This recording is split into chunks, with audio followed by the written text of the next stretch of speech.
Всем привет, меня зовут Веруша, и в этом видео я буду говорить о том, что женщинам на самом деле не нужны чужие дети, в отличие от мужчин, которые принимают вот этих женщин РСП, разведенные с детьми. Не буду расшифровывать, как оно есть на самом деле, чтобы не обидеть никого.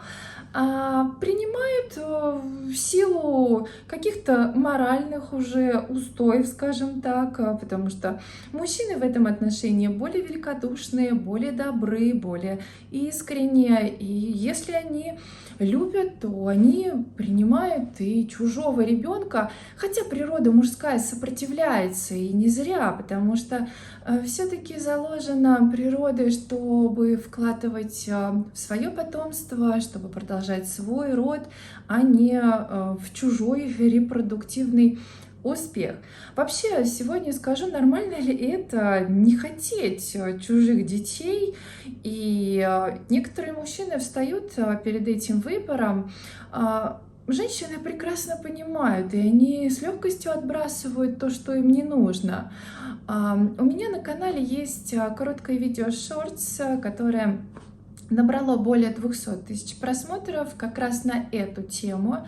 И там разгорелись жаркие и споры, и много комментариев и от женщин, и от мужчин. Вот я вырвала какие-то истории, сегодня буду говорить, и это тот случай, когда можно поучиться на чужих ошибках. Часто и такие истории, когда мужчина принимает чужого ребенка, они заканчиваются одинаково тем, что у мужчины этого ребенка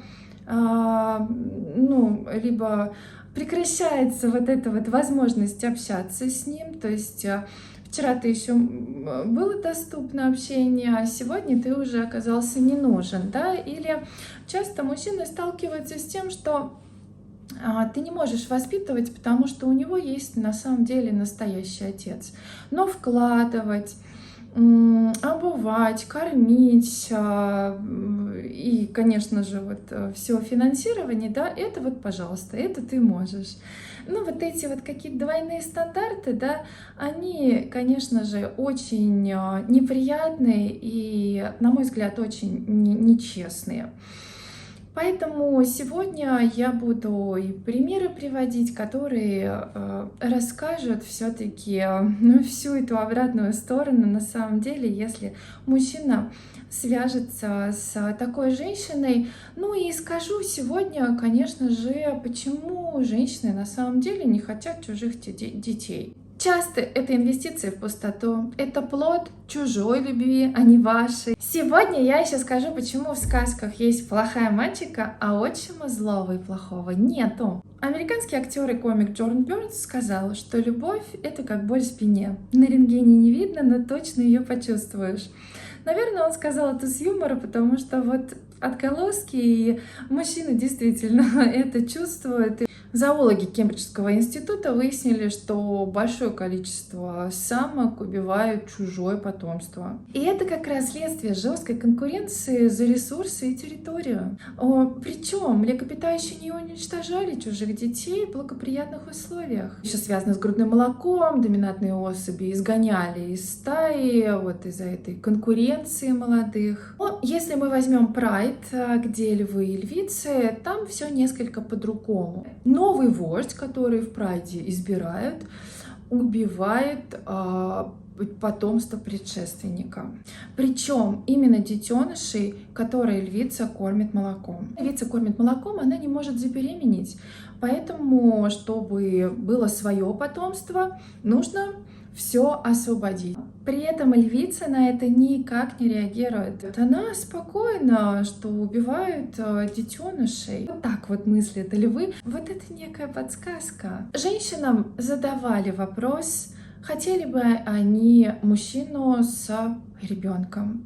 Более 2/3 женщин сказали, хотя я думаю, что на самом деле больше, что не хотели бы, даже при условии, что мужчина очень понравился. При этом не влияло никак, общается ли мужчина с бывшей женой, вот эта связь жены с ребенком. И если у самой женщины дети, все это не имело никакого значения. Нет и точка. И в сказках можно посмотреть, что мужчины на самом деле, они все какие-то очень гибкие, очень мягкие и постоянно соглашаются с женщиной. Да, то есть почему-то в сказках все время такой образ такого мягкотелого мужчины. Но у нас сейчас мужчины другие. У нас мужчины сейчас просыпаются, открывают глаза, слушают разные истории из жизни других мужчин и уже идут на сопротивление, скажем так. Почему женщина не хочет чужих детей? Да все просто. Потому что он чужой, не ее. Женщина встречает мужчину, у которого были дети, и она понимает, что этот мужчина не будет на 100% будет ее. Ресурсы мужчины не будут на 100% ей принадлежать. По-моему, все очень просто и прозрачно. Но сами мужчины говорят, что вообще что страшно в этих женщин РСП, что они травмированы, они как бы развалили семью свою.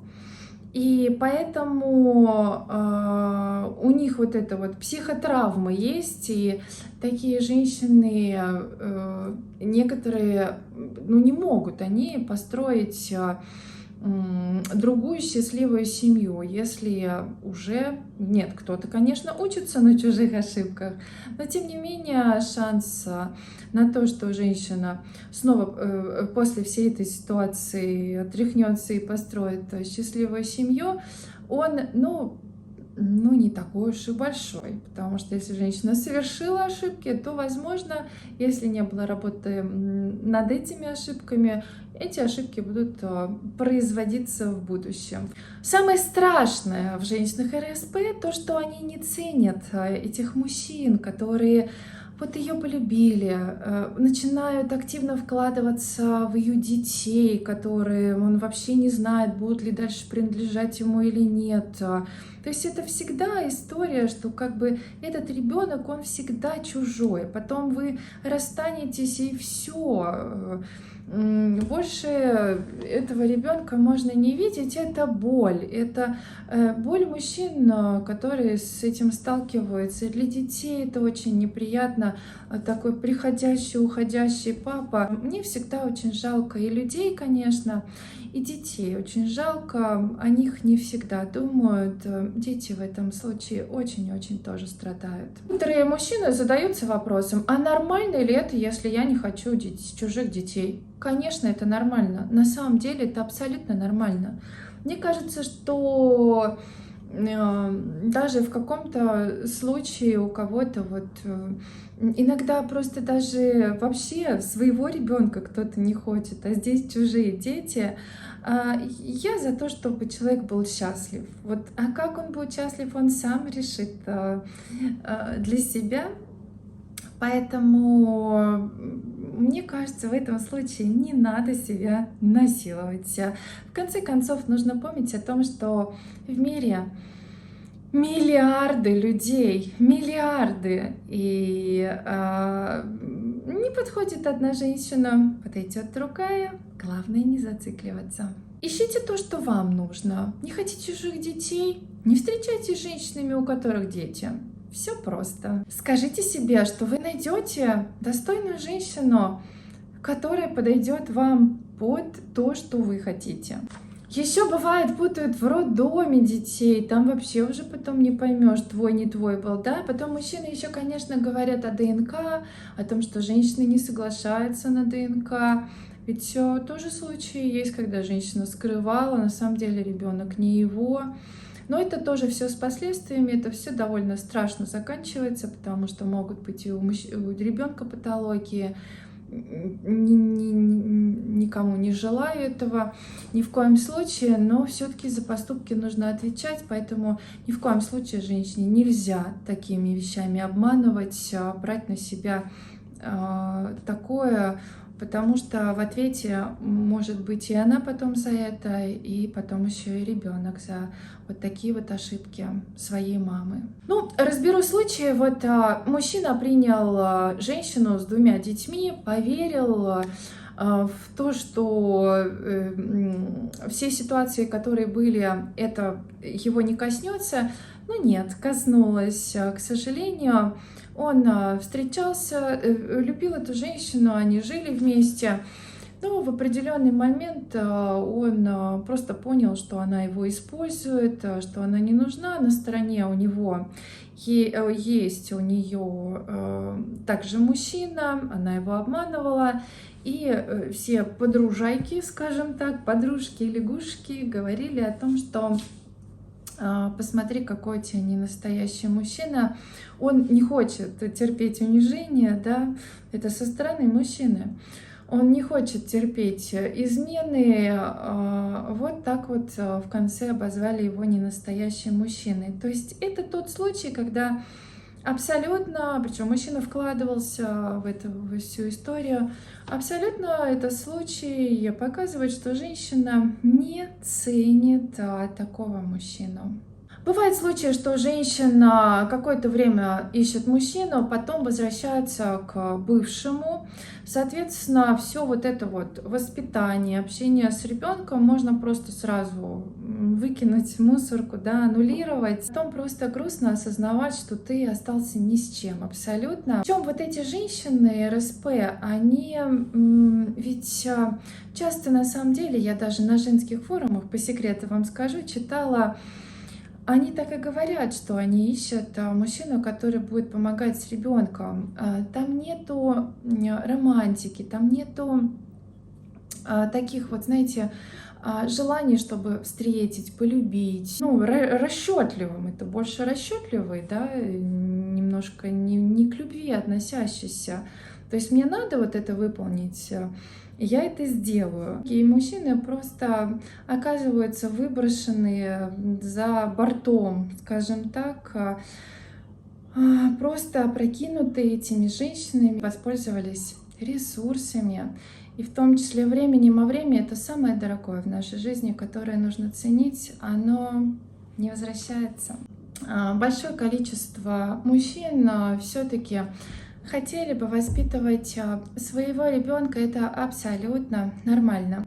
Вообще, я хочу подытожить видео и сказать о том, что хотелось бы больше говорить об этом, потому что хотелось бы, чтобы были полноценные семьи, чтобы у нас сократилось такое количество разводов, чтобы было гораздо меньше вот этих женщин РСП, которые бы более ответственно подходили к замужеству, к разводу. Всем спасибо большое за внимание. Увидимся уже скоро. До новых встреч. Пока.